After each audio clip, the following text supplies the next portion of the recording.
சேலம் அருள் தொடர்ந்து வெளியிலே நடமாடிக்கொண்டிருக்கிறார். அதோடு அவருடைய சமூக வலைதளத்தில் மிக மிக அவதூறாக சவால் விடும் வகையில், வன்முறையை தூண்டும் வகையில்,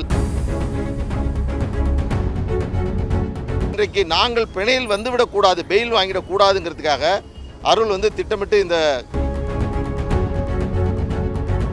உடனடியாக அருள் கைது செய்யப்பட வேண்டும், அவர் குண்டர் சட்டத்தில் போடணும்.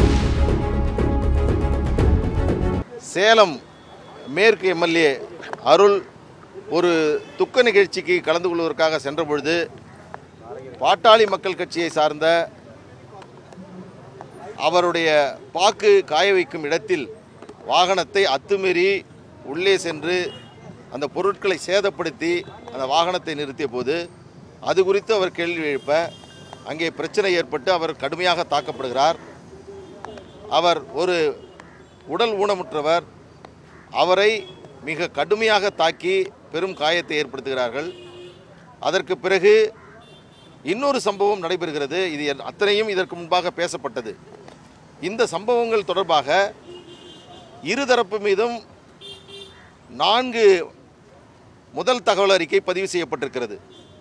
முதலில் அந்த பாக்கு காய வைக்கக்கூடிய இடத்தில் நடைபெற்ற சம்பவத்திற்கு எங்கள் தரப்பினர் மீது ஒரு புகாரும், அருள் மீது ஒரு புகார், அருள் மற்றும் அவருடைய ஆதரவாளர் மீது புகாரும், அதேபோன்று அவர் செல்லக்கூடிய இடத்தில் வாகனங்கள் மீது தாக்குதல் நடத்துவது தொடர்பாக 2 புகார்கள். இப்போ 4 புகார் பதிவு செய்யப்பட்டு காவல்துறை விசாரணை செய்யக்கூடிய வகையில் எங்கள் தரப்பில் 7 பேர் கைது செய்யப்பட்டிருக்காங்க. நேற்று ஒருவர் கைது செய்யப்பட்டிருக்கிறார். காவல் விசாரணைக்கென்று அவங்கள கஸ்டடி எடுத்திருக்காங்க.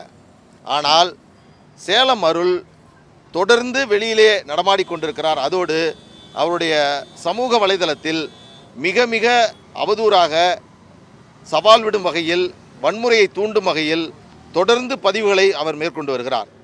இது பெரும் சட்டம் ஒழுங்கு பிரச்சனையை எதிர்காலத்தில் ஏற்படுத்தும்.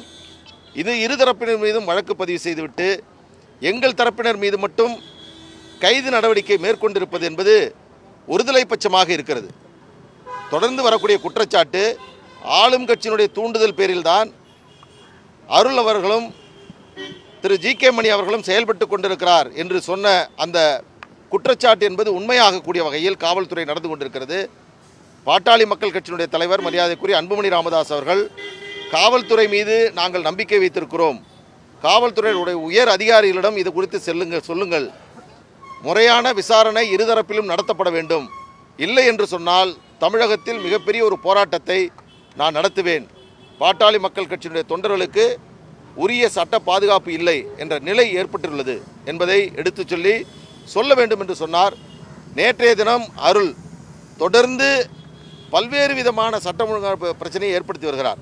அங்கே காயமானதாக சொல்லப்பட்டவர் அரசு மருத்துவமனையில் சிகிச்சை பெற்றவர். அவர்கள் அங்கே சிகிச்சை பெற்று மருத்துவமனையிலிருந்து வெளியே வந்த பிறகு தன்னுடைய மருத்துவமனை, சேலத்தில் ஒரு மருத்துவமனையை அருள் நடத்திட்டு இருக்கார். அந்த மருத்துவமனையில் போய் இவங்களெல்லாம் படுக்க போட்டுட்டு எப்பெல்லாம் ஜி.கே. மணி, தமிழ்குமரன், அருள்லாம் போகிறாங்கன்னா அப்போ அந்த படுத்துக்கிட்டு அவர் காயமாக இருக்கிற மாதிரி ஒரு பாவலா பண்ணிவிட்டு பிறகு இரவு நேரங்கள்லாம் வெளில போயிடுறாங்க. இது காவல்துறைக்கும் தெரியும். இப்போ உயர் அதிகாரிகள்கிட்ட பேசின, ஆமாங்க நாங்களும் கேள்விப்பட்டோன்னு சொல்கிறாங்க. ஆனால் இன்றைக்கு நாங்கள் பிணையில் வந்துவிடக்கூடாது, பெயில் வாங்கிடக்கூடாதுங்கிறதுக்காக அருள் திட்டமிட்டு இந்த காரியத்தை செய்து கொண்டிருக்கிறார். அவர்கள் கைது செய்யப்படவில்லை. உடனடியாக அருள் கைது செய்யப்பட வேண்டும், அவர் குண்டர் சட்டத்தில் போடணும். அவளது தொடர் குற்றங்களை 2 307 கேஸ் இருக்குது.